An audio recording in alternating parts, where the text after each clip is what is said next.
Tony Datino here doing my live with Tony, talking about the memory skills and how do we learn to learn? Now, that's an interesting topic that people may, what do you mean learning to learn? I've been to school, I've been through grammar school, high school, college.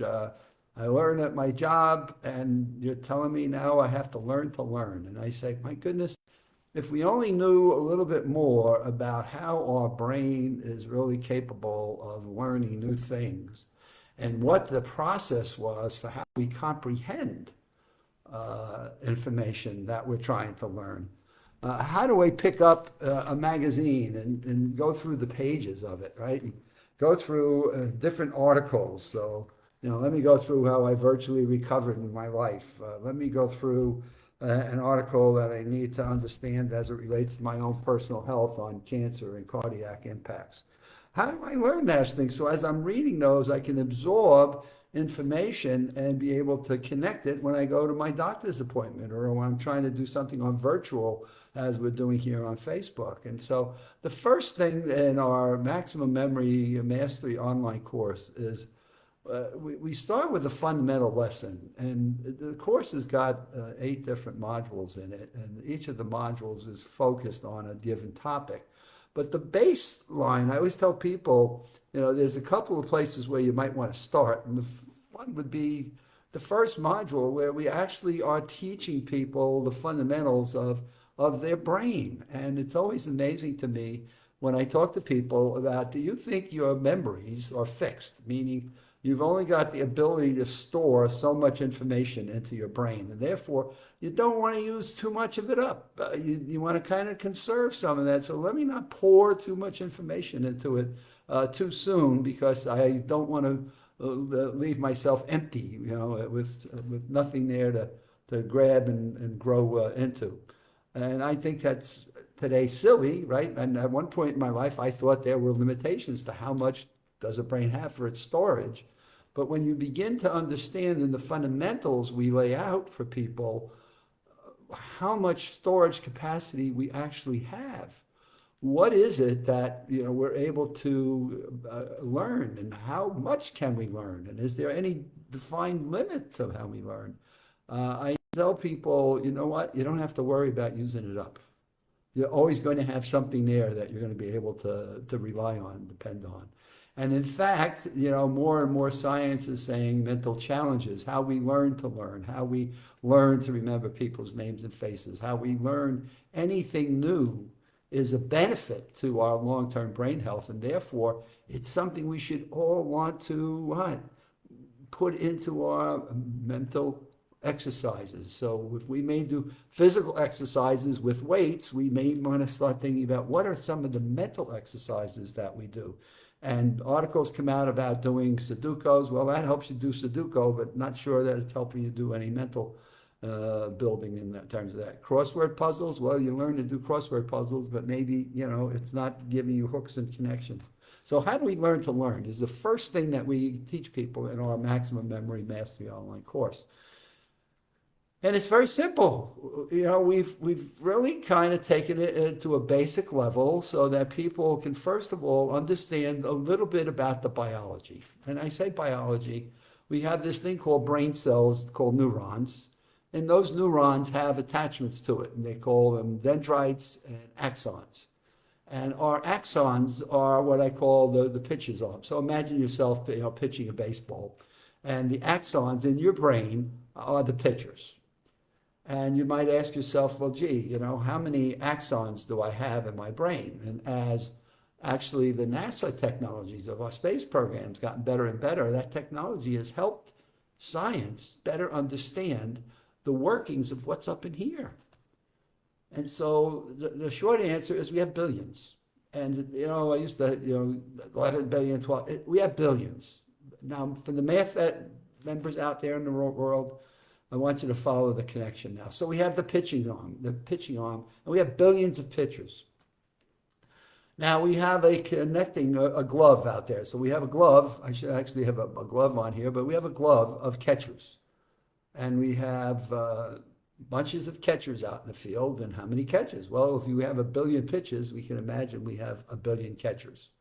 But let's take one picture. We only have one picture, throw it out to billions of dendrites. But along the glove, right, we have all these little spines, all these little connector points, which is when you think of the biology of this, it's mind-blowing. But anyway, we have all these Ketramits out there, and each of these Ketramits have got tens of thousands of magnets that kind of take the pitch and connect the ball, and bam, there's a nerve connection and a brain firing. So if you have billions of pictures and 100,000 connectors on one glove, that's one glove. How many thoughts and memory traces can an average human being have? And when people first hear this, it's kind of in disbelief. And yeah, the science world is telling us that's what we have. Research is continuing to affirm with an average human being, we have infinite amount of thinking. If you've done your mathematics and you've taken the billion to the 100,000, you've figured out by now we have lots. LOTS, not lots like in parking lots, but lots of mental capacity. And then you say, my goodness, imagine if we could teach people, masses of people. Let's take 100 people that can then go out and teach 100 people in our education systems, in our colleges, in our creative areas. Imagine if we could take people and we could teach them how to tap into this infinite capacity we have for memory, right? Storing of information. In my last broadcast, I said, why is that important? Because memory creates the foundation for creativity. And if I have this infinite capacity to store thoughts and ideas and information into my head, it gives me the explosion of infinite potential and capacities for creativity. And that's what we want to learn in our very first module of Maximum Memory Mastery. How does this whole thing work? And then what are some of the myths that we look to destroy, that people have grown up with a belief system that inhibits that growth and it inhibits that potential? Now, you look at this and you say, well, God, what's important to all these things? How does this whole thing work? Well, if you step back and we talk about nutrition and oxygen and nutritional chemicals, obviously these dendrites, the axons and the dendrites are fed by these connectors, by the chemistry that's within our brains. And I cannot tell you the importance of chemistry and electricity to our thought process. I mean, think about this. We are like a chemistry, some of the sciences, we could light up a 10-watt bulb with electricity in our head. I've not tried that. I haven't stuck a bulb in my head to figure that out. But it's the chemistry of the things that we eat, breathe, that get into the structure of our axons and neurons and dendrites and brain functions that then help fire the chemistry together that creates the electrical pulse called the synapse that give us our thoughts and our memories. So we go through in our Maximum Memory some of the simplest lessons that people could learn so that we make it basic and fundamental for them to be able to see where they can make small lifestyle changes that can make a world of difference in their learning and their creativity and their way of communicating with people and what I call big picture in their lives. And this to me is exciting because we make a difference in people's lives by teaching them some of the fundamentals that somehow we have missed in the educational world. And some people have figured it out on their own and blessed them because they've done the things that are just amazing in their lives. And some people kind of got left behind because somebody didn't give them that little jog and that little bit of hope.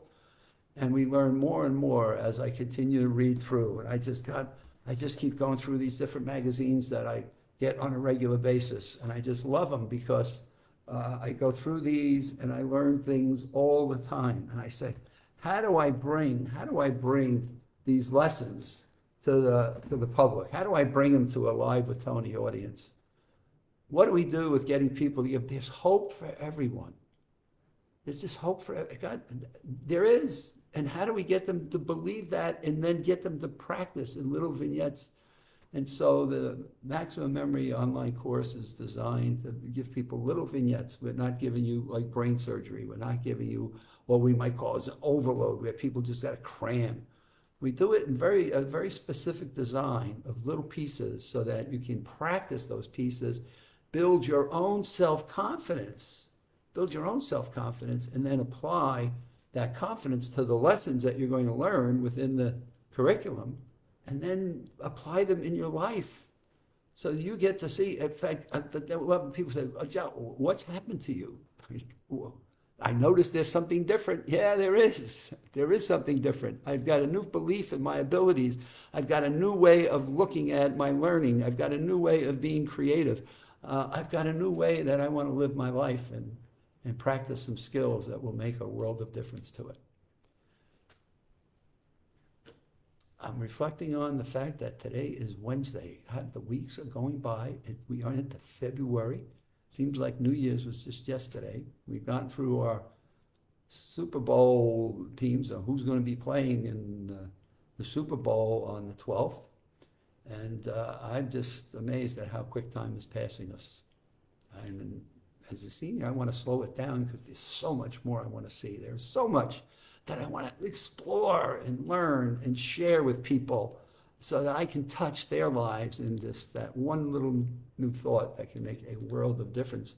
Because if you think about this chemistry, the ball goes, is the catcher. One new thought dispersed into that synapse can generate an infinite amount of new thoughts. And with that, may I leave you with one thought today is check out the USA Memory Championship website and look at some of the training we have there. And maybe you can take a look at the Maximum Memory Mastery online course. It's absolutely terrific in how it's designed and what it does, but more importantly, the impact it makes on people's lives. We shall see you on Friday. The week goes by pretty quick. We'll see you then.